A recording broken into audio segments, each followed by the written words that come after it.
Chief justice of India Bhushan Gavai ने अपना पद संभालते ही सबसे पहला फैसला दिया है जो पुणे के कोंढवा में स्थित एक जमीन के बारे में है।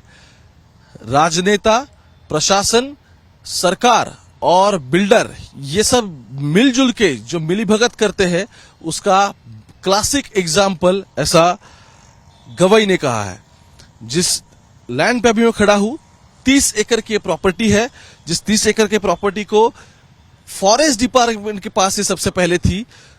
1998 में जब नारायण राणे महसूल मंत्री थे यानी कि रेवेन्यू मिनिस्टर थे, तब ये सब फैसले हुए, कागजात को बदला गया और इसमें फॉर्जरी हुई, ये अब क्लियर हो रहा है।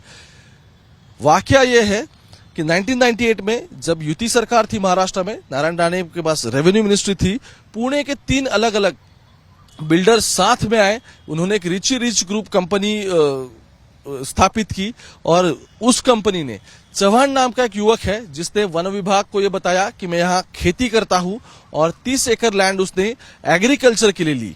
उसने 2 करोड़ में ये लैंड ये रिच ग्रुप को बेच दी और ये कहा कि ये एनए प्रॉपर्टी है।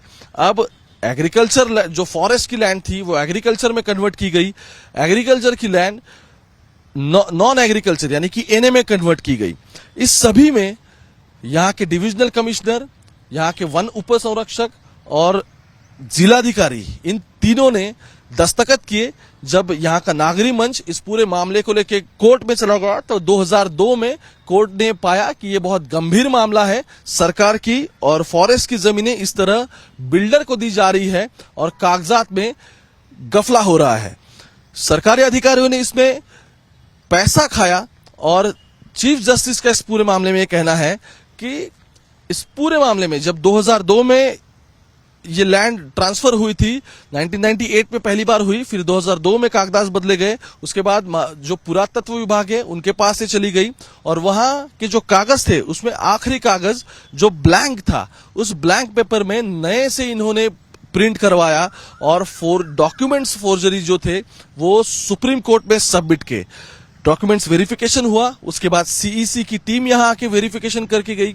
फिर ध्यान में आया कि फॉरेस्ट की जमीन बिल्डर्स को बेची गई है और 2 करोड़ में ये सब कुछ सौदा हुआ है। 1998 से लेके 2023 तक ये पूरा मामला आता है। सुप्रीम कोर्ट के बाद सीबीआई के पास से पूरा केस चला जाता है, लेकिन सरकारी अधिकारी इस पूरे मामले में मैनेज हो जाते हैं। सीबीआई ये पूरा मामला क्लोज फाइल में रखता है, वो ओपन नहीं करता। अपनी रिपोर्ट तो लिखता है लेकिन वो फाइनली डिस्क्लोज नहीं करता। आज जब कोर्ट में इस पूरे मामले में सुनवाई हुई तो सीजीआई ने स्पष्ट रूप में कह दिया कि 30 एकड़ का जो टेबल लैंड है वो पूरा फॉरेस्ट का है, जिसे कागजात फर्जी बनाए गए और जोन्स को यानी कि फॉरेस्ट जोन को एग्रीकल्चर और एग्रीकल्चर से नॉन एग्रीकल्चर बनाते हुए यहां बड़ा डेवलपमेंट का प्लान रखा गया।